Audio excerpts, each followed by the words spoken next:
Welcome to Rooted in Progress, y'all. FAMU's Marching 100 head drum major is making history all while marching to the beat of her own drum. And she's here joining us on Rooted in Progress to tell her how she's doing it.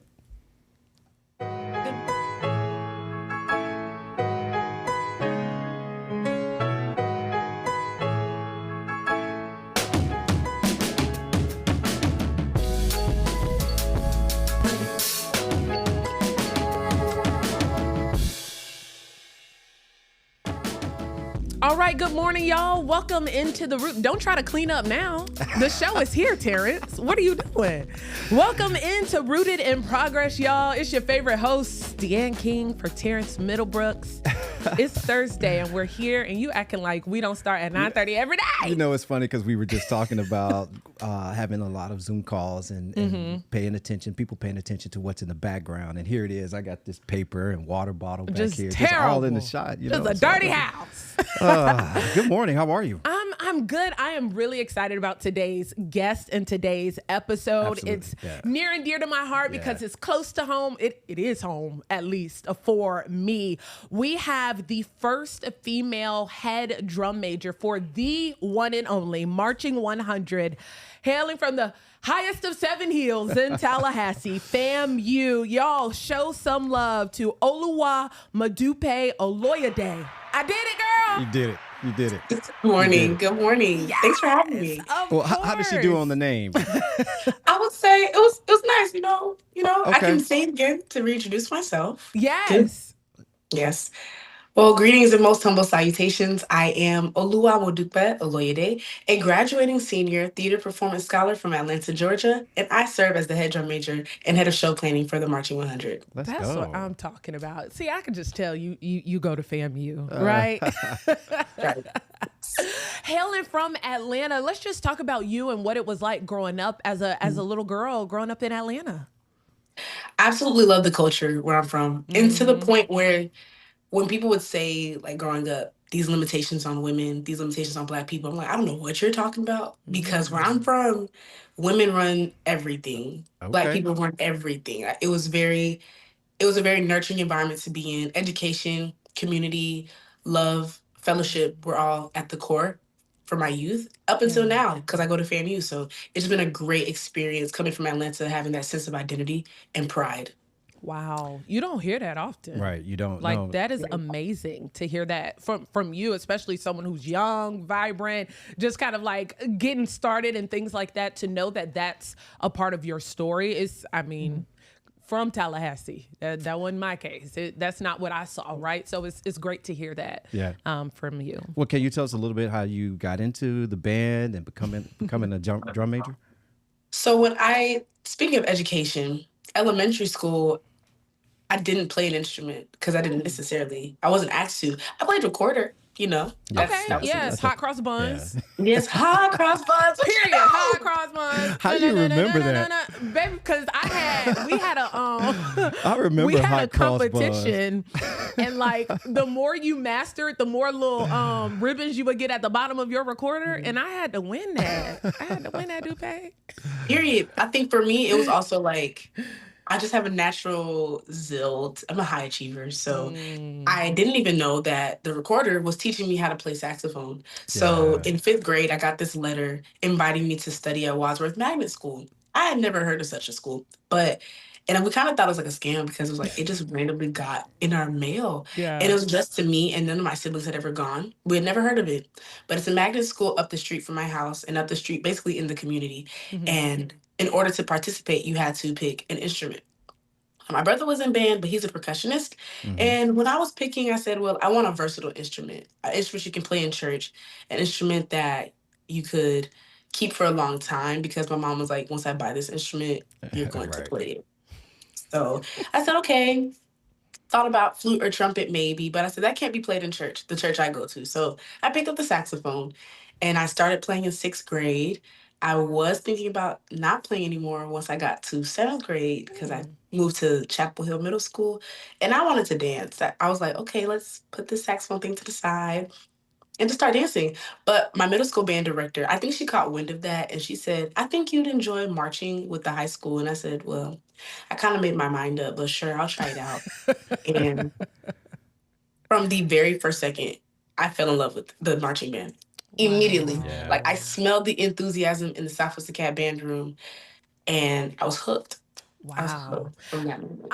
I looked at some interviews and read up on some articles because you're everywhere at this point in your life. And I saw that, I'm assuming it was around this time and at this age where you actually kind of foreshadowed where you are today. Tell me about the moment and when you realized and dreamt of becoming a drum major at FAMU. Well, honestly, I kind of have this moniker: if you bleed blue and gold, you're going to bleed orange and green.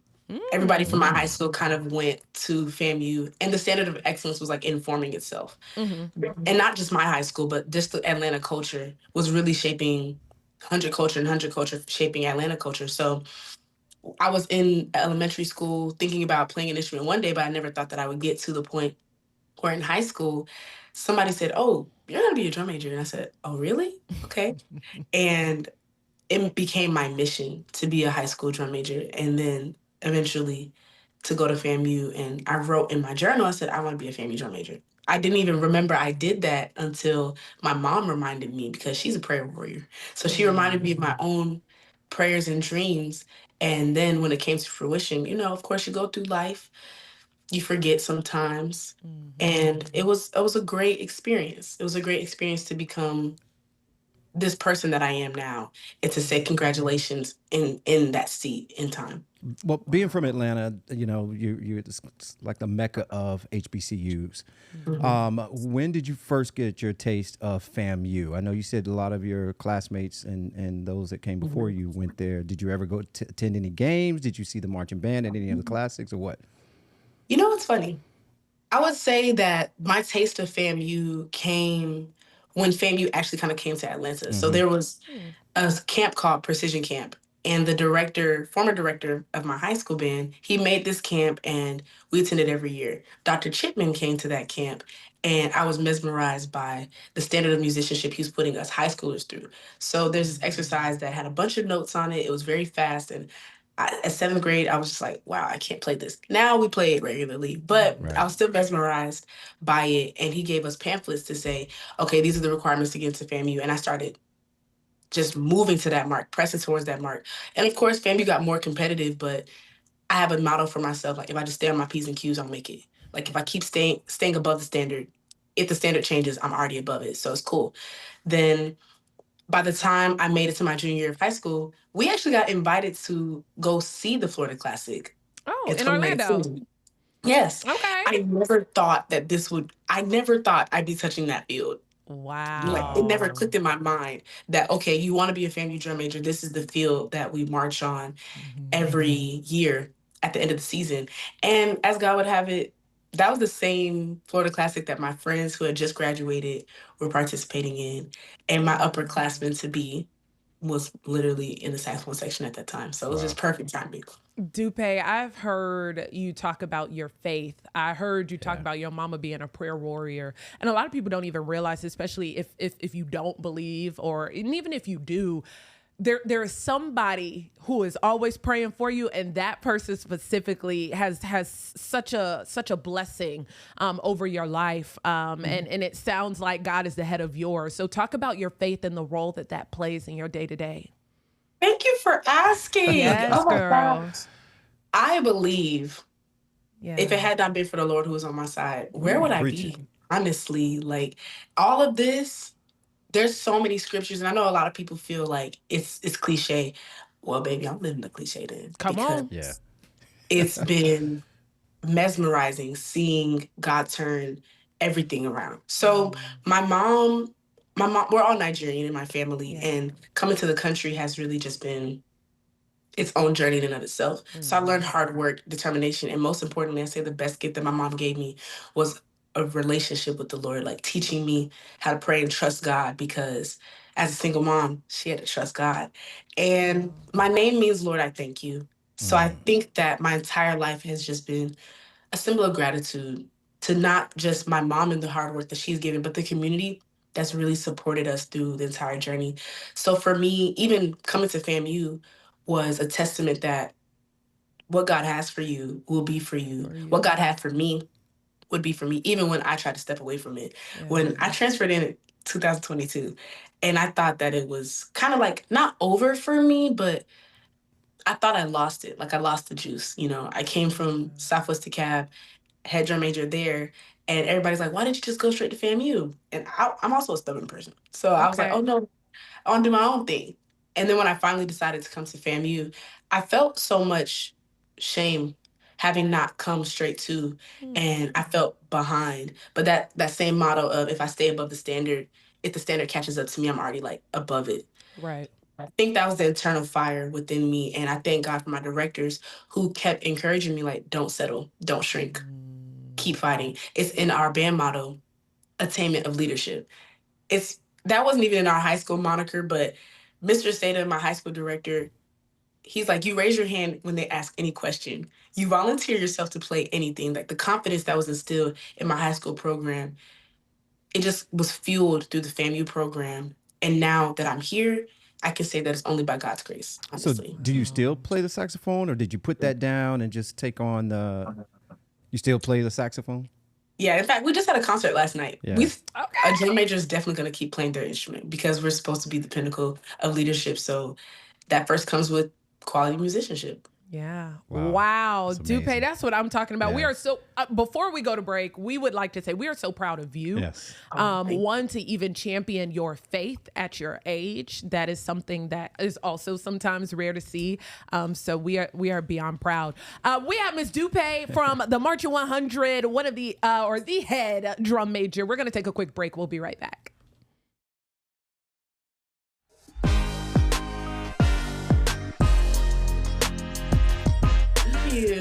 Thank you for joining us on Rooted in Progress. We are live right now with FAMU's Marching 100 head drum major, Miss Dupe, joining us live from the good old 850. Ain't nothing like Tallahassee.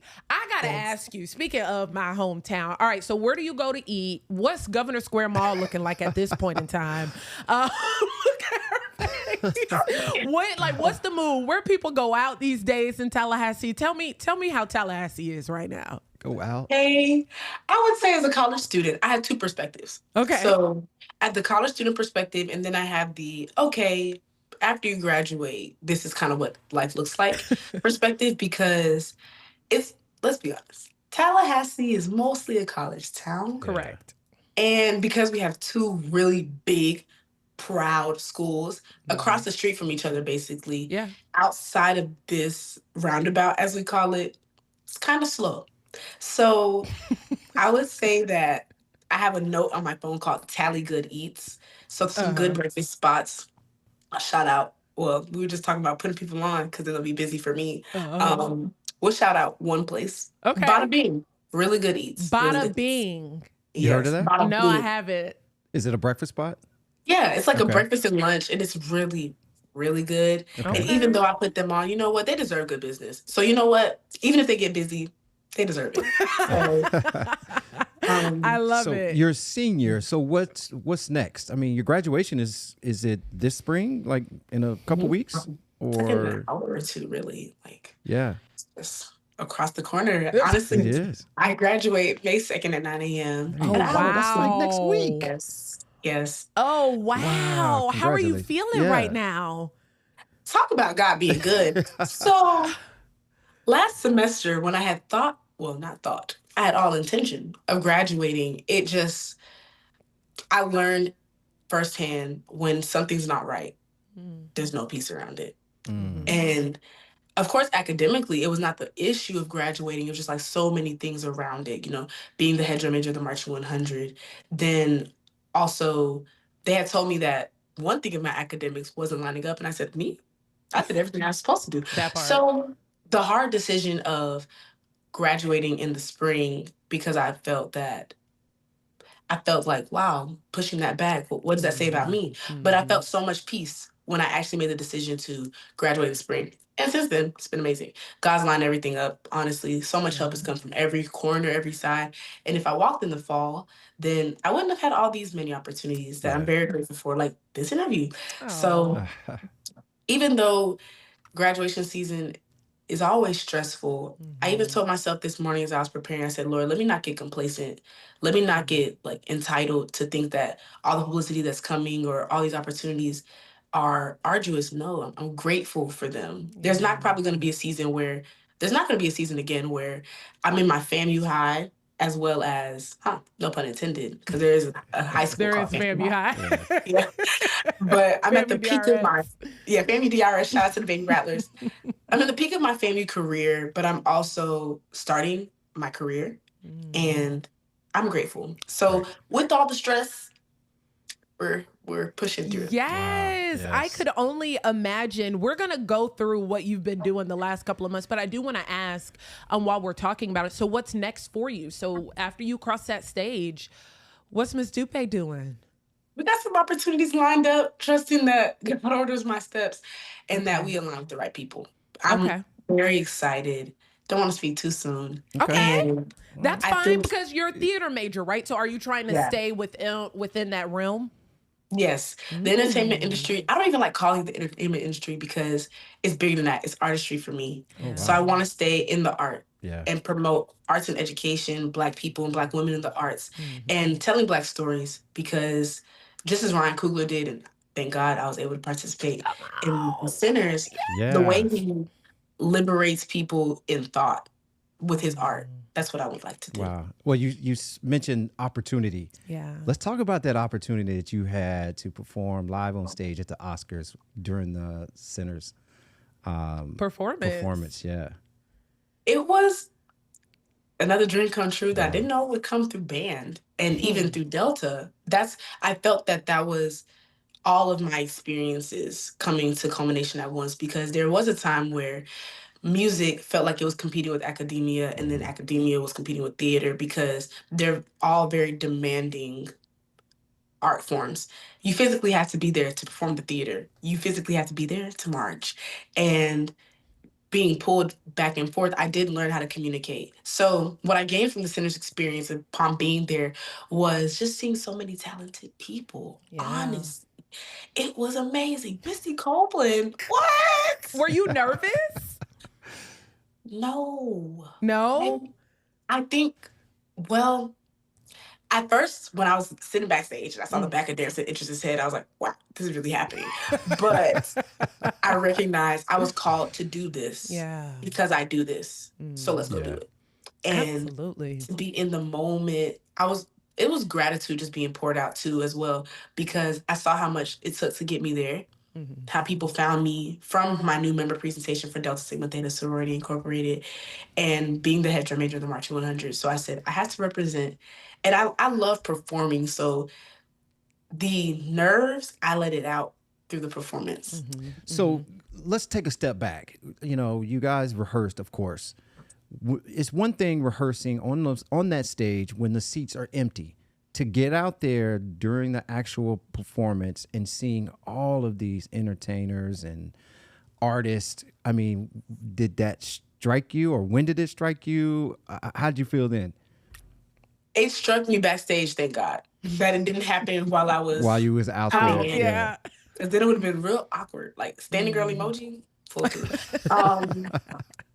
But I feel like the 100 prepares you for big arenas. Of course, when it's a big arena, you can't really see who's in the audience because it's farther away. And like there's 50 yards between you and the audience. Yeah. But this time, they were literally like right here. Yeah. So that's when the theater tapped in. So I packed the Marching 100 with big exposure in the theater with intimate exposure. And I really did, y'all. I really did see Damson Idris. Like, and he fine too. I'll say that. No. What? Okay, so I don't think I knew that this was birthed from your probate. So, for that, so I am a woman of Alpha Kappa Alpha Sorority Incorporated. So I'm not gonna hold it against you. You went with the other BA, but it's all good. It's still love. It's still love. It's still love. I was so proud of you. I woke up that day when all the videos hit. And I showed everybody in our newsroom. I was like, y'all don't even know what y'all watching, but I need y'all to see this girl right here because I got chills when you came out. And it was one of those where I was like, this is Black excellence. This is anointing. This is, I could just tell a culmination of what you've been through in your life in that quick 2 minutes, right? What I didn't know was that's what led to Sinners. Yes. Yes. So, wow, look at that. I'm feeling it all over again. Yeah. Yeah. So it goes Sunday, March 8th. We had the presentation. It was Yeah. great. After that, your phone usually starts blowing up. People say congratulations. People saying, "Whoa, I didn't know you were online." Yeah, like Yeah. that whole situation. But I'm still a student, so I wasn't able to look at my phone on Tuesday. So I'm going through classes, and even Dr. Shipman called me, asked me to come to the band room, wanted to present me as a new member of Delta Sigma Theta in class. So of course I come, and he asked me to conduct some music. So as my job, I did that. And I'm reading on my phone, and then I recognize the preview message says creative director, Sinners Oscars. I said, whoa, wow.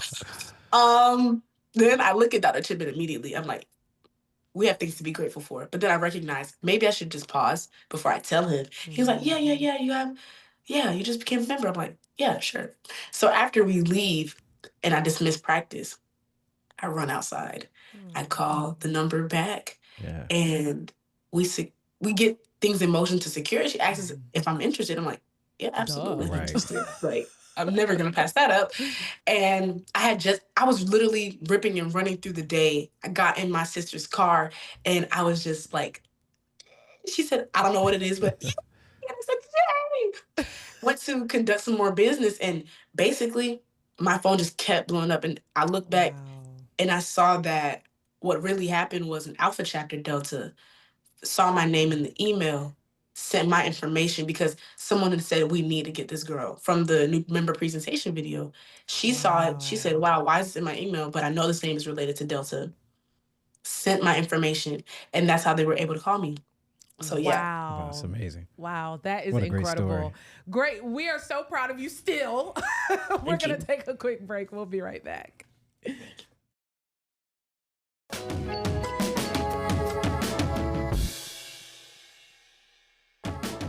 All right, come on back to Rooted in Progress. So we have the head drum major of the Marching 100 from the Florida Agricultural and Mechanical University, Ms. Dupe, with us on Rooted. In your college career, you are graduating in a few days. What would you say is the biggest lesson you've learned so far? I've learned to trust God. I feel like the lesson I've learned is when it's for you, it'll be. Don't pressure yourself for it to be. It will. I noticed one of the things on your Instagram as well, you're really big on building people up around you. Talk about what community means to you and what advocacy and representation means to you. Being a Nigerian woman coming from a HBCU, how do you continue leaving your mark, especially when it comes to bringing people along with you and people who look like you? I would say the other thing that we learned in our leadership capacities as students is at one point you can't be selfish. Like you come in and it's about honing in on your craft, but then after a while people are looking up to you. And I feel like my first year as a drum major, I spent a lot of time focusing on how I looked because, unfortunately, people have the stigma against women drum majors that women can't do certain things, which I promise you, I never believed it. But my first year was really just to prove that, we can do it. And for a long time during that season, I didn't think that I'd be marching another season, especially not as the head drum major. So when I had said, oh, wow, I want to be a FAMU drum major, look at what God did, just upped it up another level. So after I honed in on my craft, I became responsible for other people and inspiring them as well. And I took a lot of pride in the squad that we trained this last season. I took a lot of intentionality with how we presented ourselves, how we spoke, how we looked, how we marched, because not only was the first season about me, now this season was about the entire squad. And I wanted to make sure we looked good. And being the head of show planning, it was about, okay, you know what? Am I going to be busy? Yes. But how we're going to manage this time is we're going to be proactive. Before the entire season started, we make a team, like a close-knit team who are my go-tos. Like, okay, make the choreo for this. What songs are trending here? We meet and we plan the entire season out. I don't think that had been done to the success that it was before, like in the years that I had marched. And we submitted that entire calendar and song suggestions and show suggestions to the band staff. And it worked in our favor because the 100's always busy, but that fall was the most busiest season since I's marched, and our resume is stacked.